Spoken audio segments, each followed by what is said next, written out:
Welcome to Back in the Box. Your weekly dose of discussions and stories shared about how we felt we were kept in certain boxes in our lives by society and close family members who expected us to sit in a box and stay in it. In our podcast, we aim to lift the lid on all the times we try to break out of the boxes. I'm Em. And I'm Z.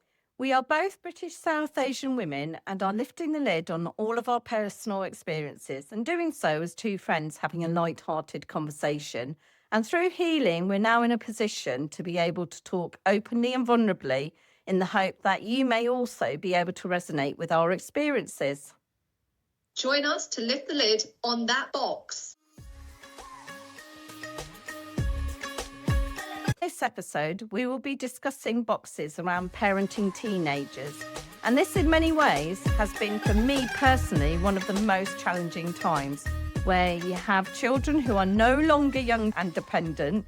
They're now influenced more by outside influences, such as peers, social media, away from that bubble we created in our home. They are broadening and exploring beyond the boundaries of childhood to discover themselves, but also have their physical and emotional changes going on through adolescence, puberty, and also hormonally. And we are going to cover our experiences over this and the next episode, as there are so many. So let's dive in and explore what boxes we faced around this as parents. Were there any boxes that you were putting in place or had to break out of during your children's teenage years? Yeah, I think for me, it was really hard to adjust to the fact that I didn't have as much influence on their lives and know as much about what was going on when they moved to secondary school. In primary school, we're there, we can check in with them, we can interact with teachers. Children are more open about what they're doing. So I guess it was feeling like, yes, I have that control, but actually when they go to secondary school, it was the lack of control that I guess I needed physically and emotionally, being able to keep them safe and protected, which I could at primary school, but we can't as much when they go to secondary school. So a bit of a conflict in myself about the fact that I really wanted them to have that independence to grow and flourish. I think the only time I would really say that I had any interactions with the teachers, this one example that I can remember is when the music teacher was trying to force them to sing and perform only through school and give up their private lessons in piano and singing, because according to him was not a priority and he didn't support the school. And he was trying to force them into that box of, you belong to this school, so you're doing what the school wants, and that is your priority. And to me, that sounded like limiting their opportunities for his own interest and, to make his music department look good. And that for me was just not going to happen. And it didn't happen. I went in there, big guns blazing like Lara Croft. You are not doing this. As you know, I've always wanted my children to have as many opportunities as possible, and definitely opportunities that I didn't have when I was younger, or my parents could afford. We always want to try and do something better for our children, don't we? They had singing and piano lessons as they enjoyed music, and that stayed in place. So yeah, he did not get his way with that one. But apart from that, I didn't really have many interactions. I literally dropped the children off at school and picked them up, and that was my interaction with school from secondary through to sixth form. What was your involvement with secondary school like, Z? Yeah, I mean, my involvement in school, wasn't expecting to be involved the way I was, but we'll get on to that. Right. But I was quite pleased not to get involved with the mums in the playground. So dropping them off and picking them up was fine. I quite liked that kind of like high level, low touch points, basically. And, to be honest with you, because I had like a 5.5-year gap between each of them, I had that one-to-one time with them in the car. So, my son, obviously being a boy, wouldn't hardly say anything. Like one-word answers, okay, yes, fine. That's all I would get. But over time, he would confine a lot more than I would get if I was in the house. So I quite like that one-to-one time with them in the car. But people want to sail through senior school with no trouble. You know, he was like the perfect student, where the teachers were all quite positive with every interaction with him. Whereas my daughter, that was flipped on its head. Her interactions were consequences that she received for bad behaviour. She actually ranked up as the most consequences as a student received in the whole school. It was like a new record. Wow, Guinness Book of Records, famous for her. I did not want that fame. I bet you did. That was a record I did not want. Absolutely. So my interactions were probably more involved in like parent circle meetings, is have like a little forum parents that would get together to really understand how we can counter any disruptive behaviour.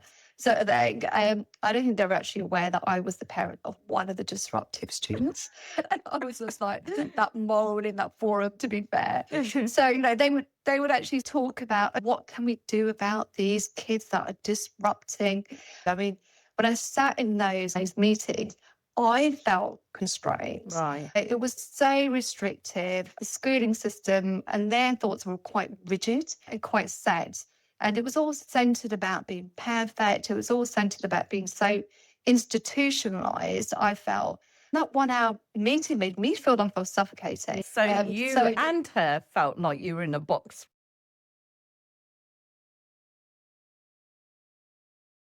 Yeah, we put her in there because it was a single-sex school. We lived in quite a good area, and so there wasn't that many bad state schools. There were some that kind of, I felt she would get influenced quicker if she went to a mixed state school. Did you choose the single-sex school really because of the behaviour that you'd heard about in other schools, and you thought this one might be a little bit different? Yeah, absolutely. They had low tolerance for disruptive behaviour. I did not realise that my daughter was that disruptive behaviour kid. So said. It was restrictive in its mindset. I just didn't feel like creativity was encouraged apart from like, you know, drama or singing. It was more concerned about reputation, upholding the outstanding status that they had, basically. Right. Yeah, which is fair enough, but, you know, there are goals for that. You know, there's things put in place to actually achieve that status, basically. So it was an eye-opener for me attending those circle meetings and forums and kind of like understand and empathise with my daughter because she wasn't one for rules or too much structure. We didn't really have a lot of structure at home. We didn't really have rules, like I've said before. She played out as a result. She also got picked on by the teachers because she was disruptive, but she was part of a peer that were also disruptive. But because she was the minority in terms of diversity, the rest of the girls were all white, basically, she would get punished over and above them. So do you think that this was based on her colour or perception, reputation she had built with the behaviour incidents? I think the reputation played a part. I think it was more like a self-fulfilling prophecy in regards to, we know you're bad, you are going to be bad, but kind of did play a part. I was quite heavy in regards to fairness. And, you know, I would get straight up to school and have an investigation to be undertaken of the conduct of a particular teacher who would call her out every time. It was successful in the sense it was deemed to be practicing unfair treatment towards my daughter. Love that for you, for fighting for the justice for your daughter. And, you know, through that, she could see that it was important to stand up for yourself like that as well. You're being that role model for her.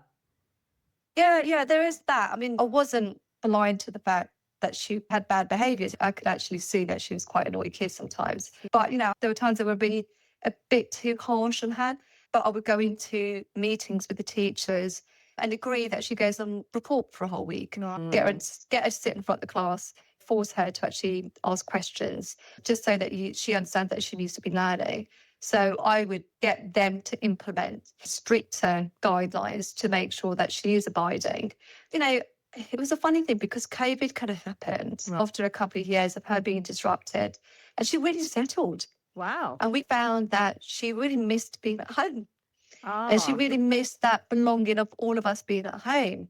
Because you may recall prior to her joining senior school, we used to be at home together all the time because, I was self-employed. A couple of years before she started senior school, that we all went and started working. And that disrupted her and she didn't really enjoy that. So she played out quite a lot of her bad behaviours. Right. I think it was linked to a bit of loneliness. I have to admit, after COVID, that was heading towards the end of her senior school. The teacher really warmed to her. Right. They really warmed to my daughter. The head teacher invited for tea and biscuit. Ooh, It brownie was, points. it was literally a turnaround. Literally a That's turnaround. amazing. Yeah, it was really. They even gave her permission to stay in the college, even though she didn't have the grades, because normally they would turn students away if they didn't Yeah. actually make the grades, but they were making an exception for her to stay on, but she couldn't reject them. Much to my annoyance, I was like, get in that college. It's a really good college. Get in there. She was like, no, I don't want to go But there. isn't that wonderful that once she settled, she was thriving, and the acknowledgement from the college that they could see that huge change in her behaviour, which is fantastic for her self-esteem. Yeah, Yeah. definitely. Yeah, I think teachers play a big part in terms of kids' confidence, particularly if they're negative towards a child and constantly negative. It does create a bit of self-fulfilling prophecy in that child, and it gets ingrained into them believing that they'll always be naughty and they'll never be any good. So I think, the fact that she turned around and then their attitudes turned around, I think that's a really positive experience. Yeah, definitely.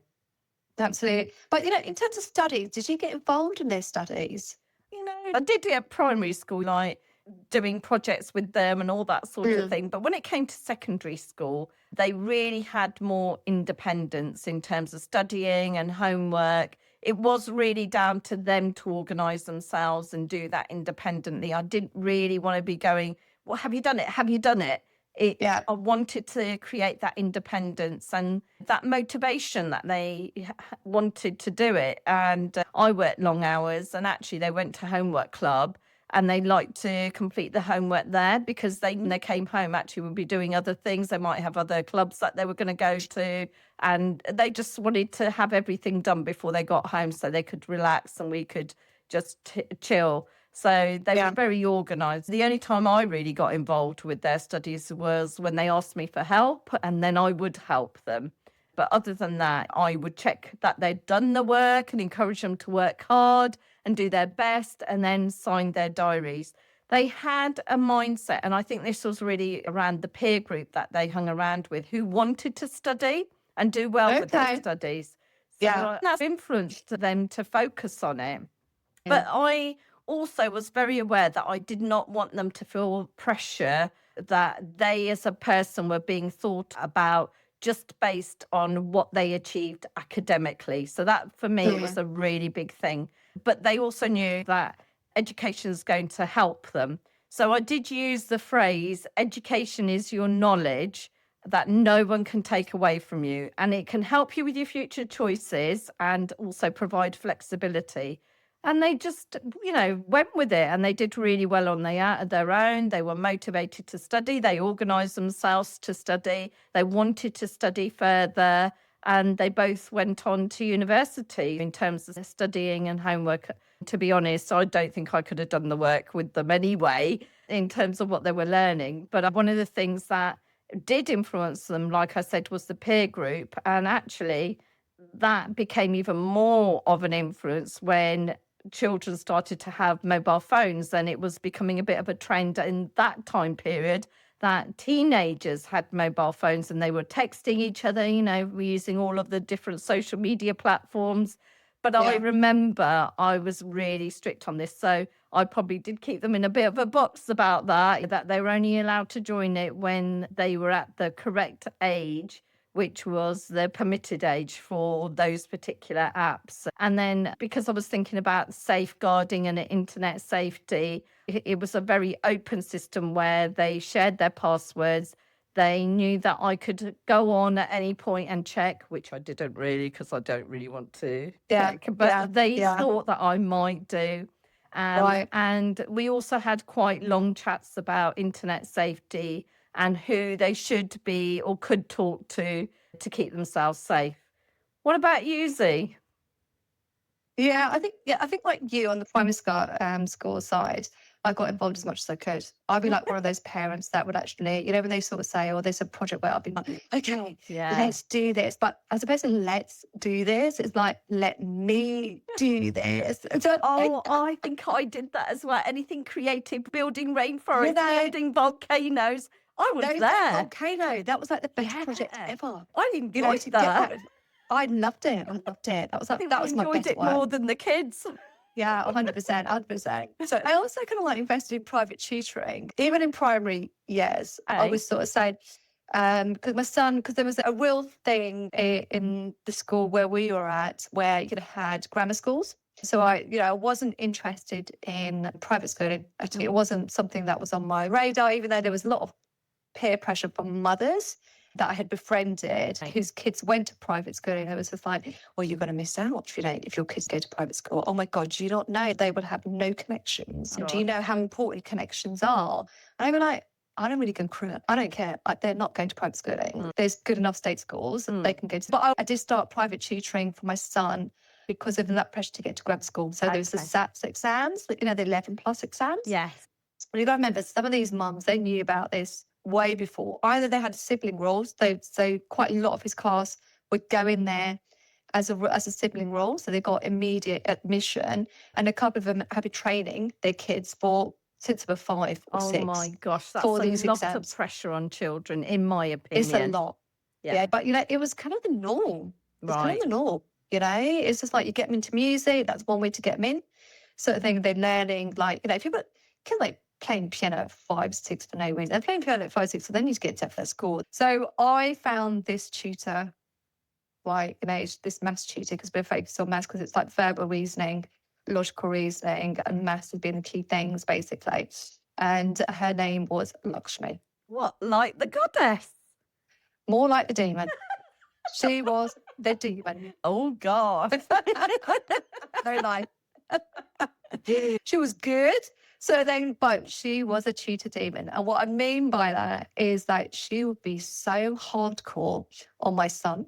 Like, if he didn't get a certain maths equation or didn't get like 100% on his papers, she'd be like, oh my gosh, do you not know if you do not pass this exam? Bearing in mind, he's only like 10, right? Yeah. If you don't pass this exam, you won't get to that grammar school. If you don't get to that grammar school, you won't go to the university you need to get to. If you don't get to the university, you won't get the job. If you don't get that job, you won't get that house. If you don't get that house, your life is over. You're a loser. And she's saying this without any knowledge to me. And my son would come down and was in like tears. And like, Lakshmi just said I'm going to be a loser. That's emotionally abusing him. Literally, And I was just like, don't believe her. I was like, Lakshmi is a certain type of woman. You do not believe anything she says. So Lakshmi got her son into a very good grammar school. Yeah, obviously. It's that blinkered vision. That is the only way to succeed in life. If you have X, Y, Z, and a total roadmap planned for your kids. And put the fear of God into them. 100%, it's either you do not stray from this path. And I was just like, no, we're just getting this to see if you get into the school. If you don't get into the school, hey, go, and you'll make new friends. That's just the way it is. There's no pressure. I have to admit, I'm not sure I would have done that again. Looking back, I probably wouldn't have got him to go through the SATs because, like, why? Yeah. I was just being influenced by the mums at the time to say this is the right thing to do. And I think you do get influenced by that a lot. Of course, when you're seeing that, there's a lot of pressure. Yeah, of course. Yeah, there's a lot of pressure, and you want to do the best with your kids. Like, oh, that's the best thing to do. Oh my God, we've got to go into the SATs. Oh, we've got to do this. Is that little bit of fear, if I'm going to be honest with you. Yeah. So I think Lakshmi really put them off for life. Wow. So I was just like, let's get personal tutors for secondary. And he was like, no, I think it's cheating. And, I don't need private tutors. If I know it, I know it. If I don't know it, so be it. I was like, what are you talking about? It's like every kid in your school has got a private tutor, and they will have private tutors up until they get to university. How do you think they're getting that A-star grade? So then he was like, I don't care. So he carried a moral torch. My daughter, on the other hand, she wasn't interested in studies whatsoever. But I tried to push her. And I tried that. Education is key. And she was like, that's a whole lot of rubbish. I don't believe you. So she did not care what I said. She didn't take on anything I said. Didn't believe a word I said to her about life. She was like, nah, I don't believe you. She would test my patience a lot, even though I tried to help her with studies. I found that I had no patience and I was a really bad teacher. Like I would lose my temper at her and she'd be like, "You're not a good teacher." I was like, "No, I'm not a good teacher. Oh my God, because you can't be taught. You cannot be." Like I was the worst. Like I should I not think have as even got there. parents, that's probably why people get you, because we can get quite emotional when it comes to our own children, whereas like you're a I bit was, more, yeah, removed from that. yeah. I was slowly becoming Lakshmi number 2, let's put it that way. But that didn't stop me from instructing other tutors. And I tried so many different methods in terms of getting private tutors for my daughter. I was like, "You will learn. I know you will learn. Oh, You're the smartest girl. We just need to unleash your potential. Let me try to unleash your potential." yeah. So, the private tutors range from groups to individuals to online to home, one-to-ones. Do we get a young tutor? Do we get an older tutor? Wow. I spent I thousands. mean, you did the whole shebang. I did the whole shebang. I was like, Wow. okay, if that doesn't work, there's going to be another way. If it doesn't work, there's going to be another way. There's got to be someone out there, who can inspire my daughter. Yeah. With tutoring, it's one of those, like, it's not about the lesson. It's about what you do after the lesson and Yeah. how you apply and execute that knowledge. As soon as the lesson finished, she didn't care. She was like, "I'm not doing any of this." And she went off and started watching YouTube or doing her own thing. So she never really learnt anything. So I gave up Yeah. to It's pursue money the down the drain, isn't it? it was literally Yeah. money down the Yeah. drain. To be honest with you, I remember there was a teacher at the school, and I did get really angry with one of the teachers who was like a maths teacher. And it was like, if your daughter doesn't want to learn, you can't motivate her. And I remember thinking, what do you mean you can't motivate her? You're a teacher. You're supposed to be motivating her. You need to find creative ways to motivate her. It's your job to motivate her. She was like, "No, Yeah. if your daughter doesn't want to listen, if she doesn't want to learn, you cannot motivate." And at the time, I was like, what is she going on about? Mm. Is this not her job? So they say, well, I It then was all learned the the hard teacher's way. fault at that point in time. It was, this Yeah. woman, she didn't know how to teach. Wow. That's what I She didn't thought. know Uh, anything, did she? But why was no, it that she wasn't motivated to study?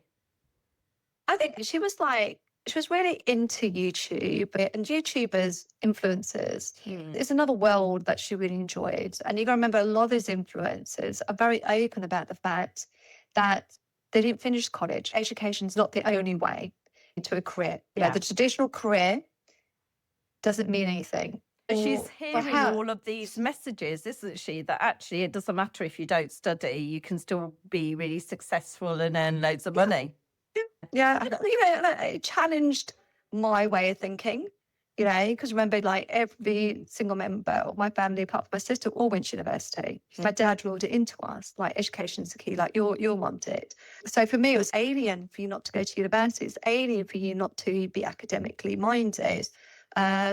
But she challenged me to say, no, there's another way. Yeah. There's another life. You can go through life without that. So yeah, it was very different. You were talking about YouTubers and influencers. How was it like for you, Z, when your children had social media and mobile phones? Yeah, it was different for each, and both my children are very different. So for my son, he wasn't interested in social media. He was a gamer. He liked tinkering with computers and wasn't really interested in getting into social media. Even on like the mobile, he wouldn't use any acronyms like IDK, TY or anything. He'll actually spell it out like, "Thank you. I don't know." And I'd be like, "Oh my gosh, thank God for that," because I don't even know what these acronyms mean. There was one like FFS for hours I spent. What does that mean? And it went over in my head and I had a light bulb moment when I was in bed. I was like, oh my gosh, that's a swear word. We're out of it, aren't we, as we get I older? was totally out of it. Yeah, the I was lingo totally out of it. changes. Literally. But my daughter took to it like duck to water. Yeah, if I'm completely honest. And it allowed her to connect with people that were not in her vicinity. So, traditionally you go to a school, you just make friends in that school and that's it. You don't go to the next school. But she would actually make friends with kids that were not in the same school, not even in the same town.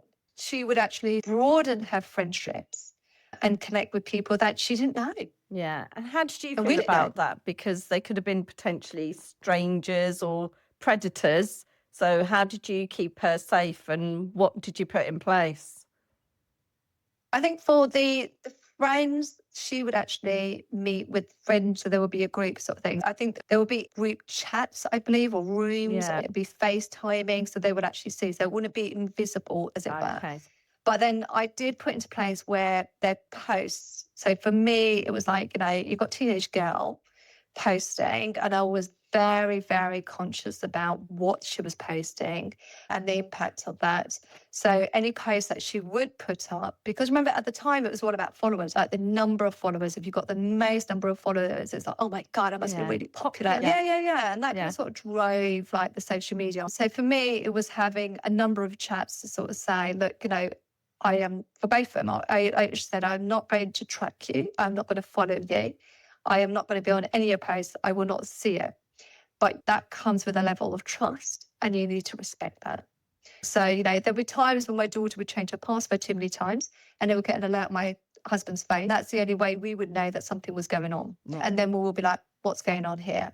And I would always have talks with her to sort of say, look, with the amount of followers you're having on that post, would you invite them into your bedroom?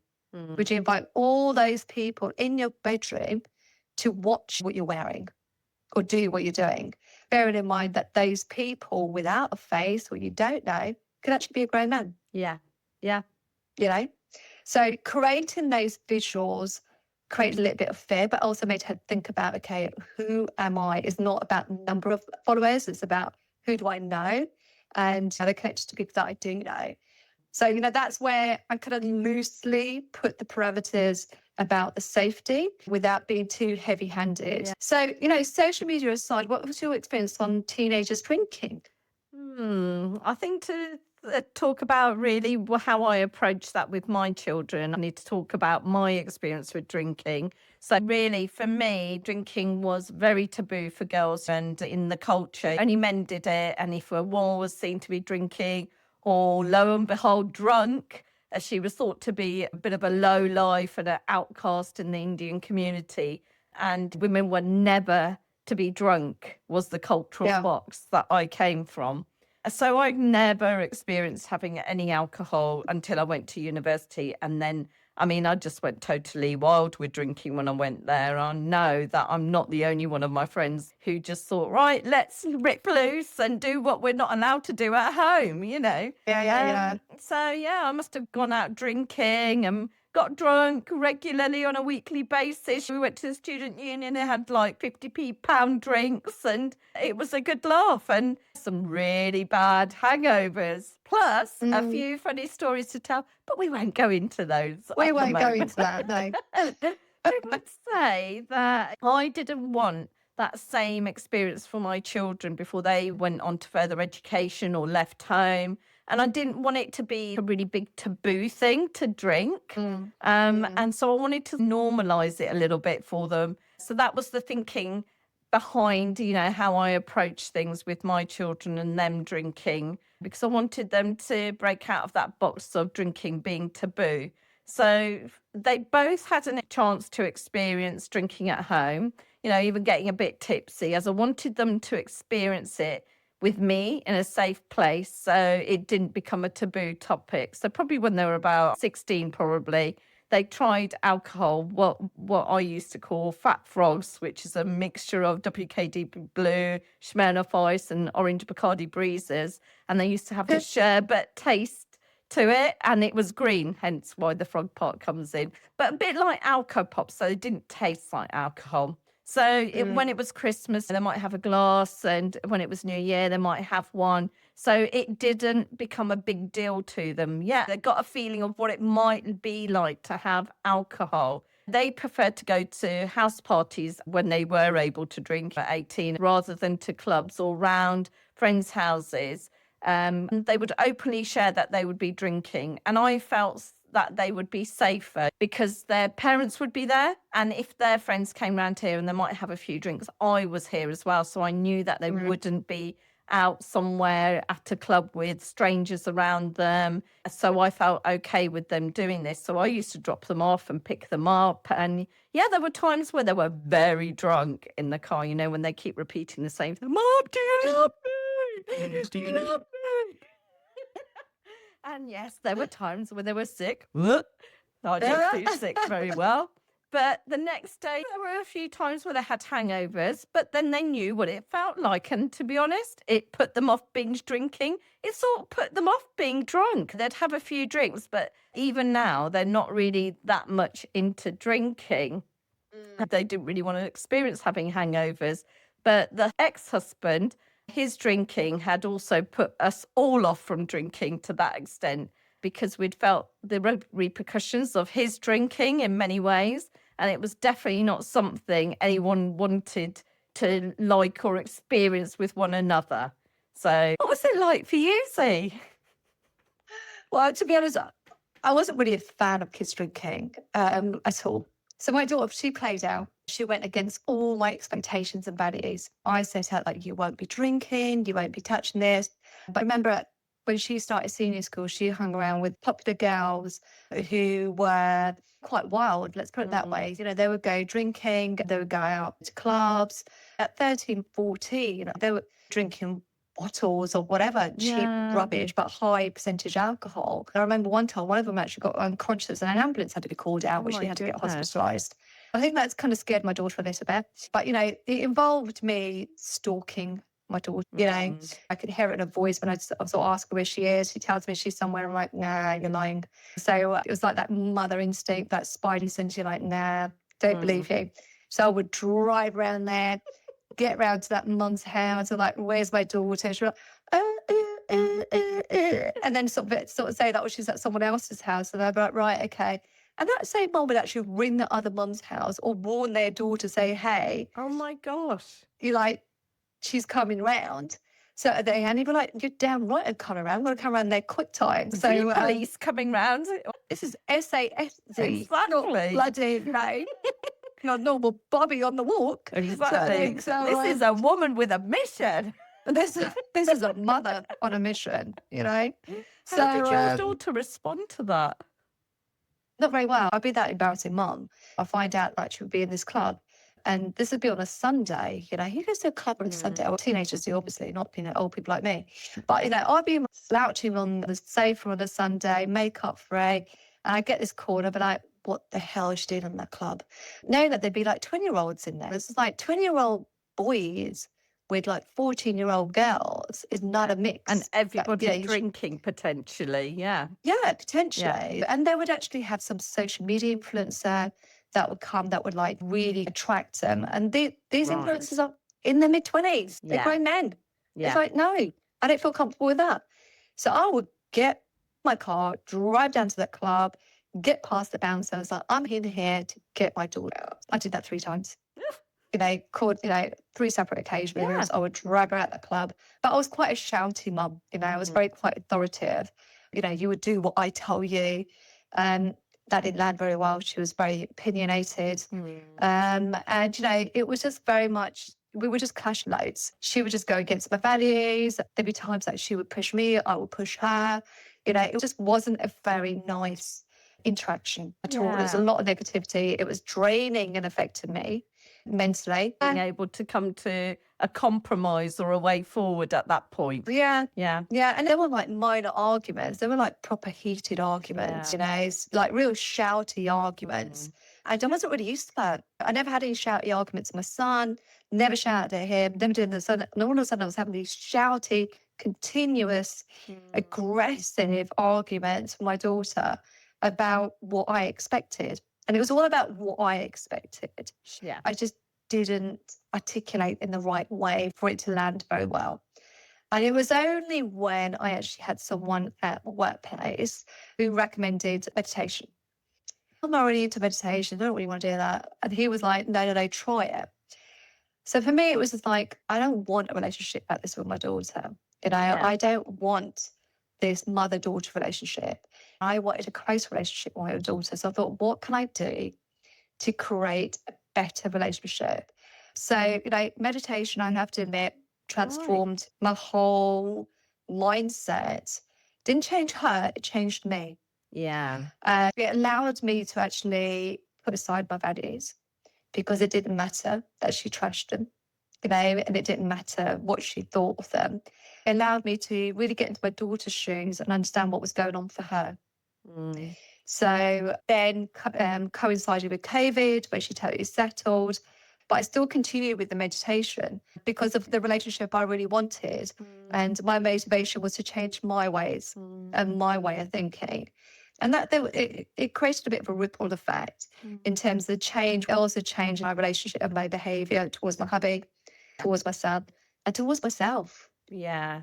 I guess, there's that phrase, isn't there, that we can't change anyone else. The only person we can change is ourselves and how we turn up and our mindset. And that's what you did. You're empowered to do it. And because you were very self aware and have the courage to think outside of the box and not just think, oh, it's all about her, but actually putting your own needs aside and really being present for your daughter, that takes a lot of strength. Yeah, I think at the time when you're in a collision or a relationship where you're just not agreeing, it's very easy to stay in that space. Yeah. Yeah. And not think that you need to work on yourself or it has anything to do with you. Because all you're doing, I think, in that space is you're projecting your anger and your fear onto them. And that's what I was doing to my daughter, which I didn't need to do. Yeah. It wasn't needed. And meditation allowed me to give me the space and think about the person that I wanted to be. Yeah.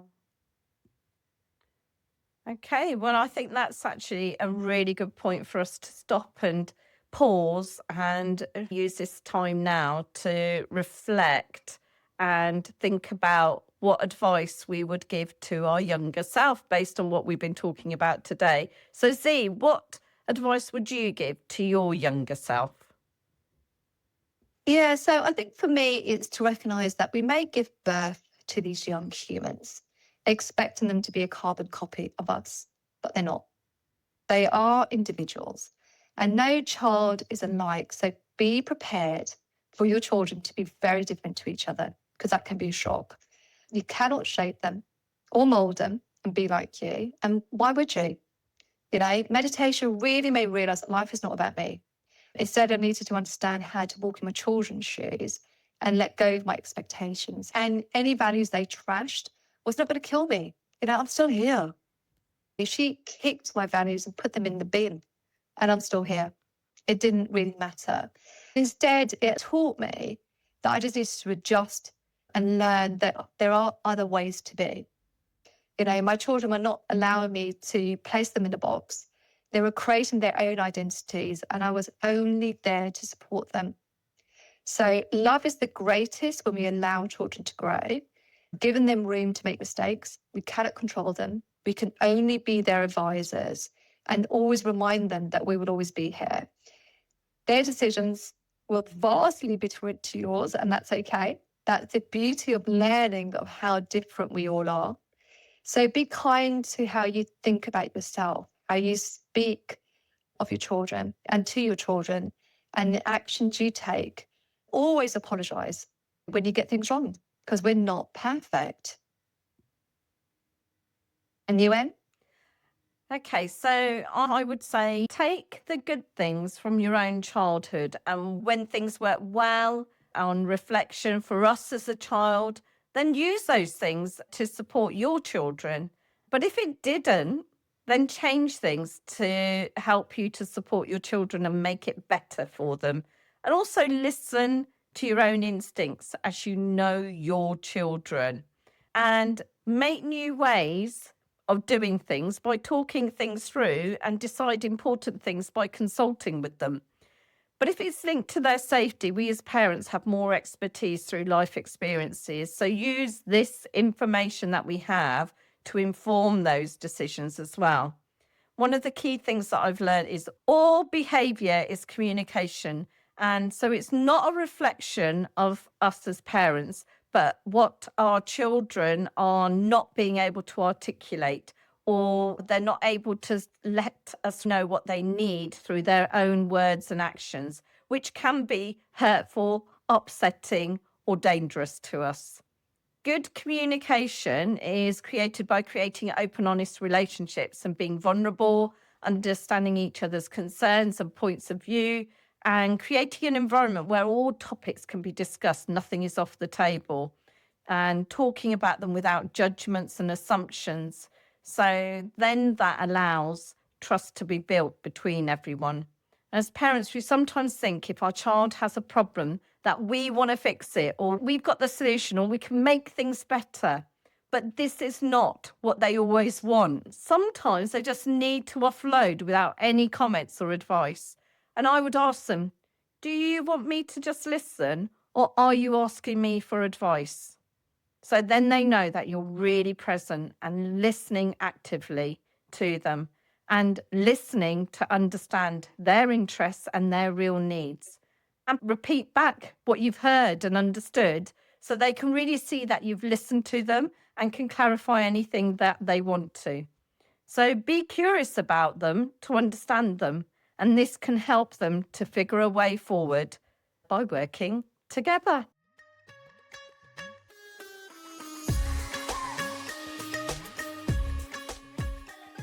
Thanks for listening today. We would love it if you could click the subscribe button, add your comments, and share with as many people as you feel would enjoy our discussions and stories. We would so love to hear your stories. So email us anonymously or with your first name, any stories about being in the box and getting out of that box. Our email is in the link below. We can't wait for you to join us next time, where we will be discussing more about parenting teenagers. What happened? Were there more boxes? Join us to find out. I'm so excited. We have so much to share with you.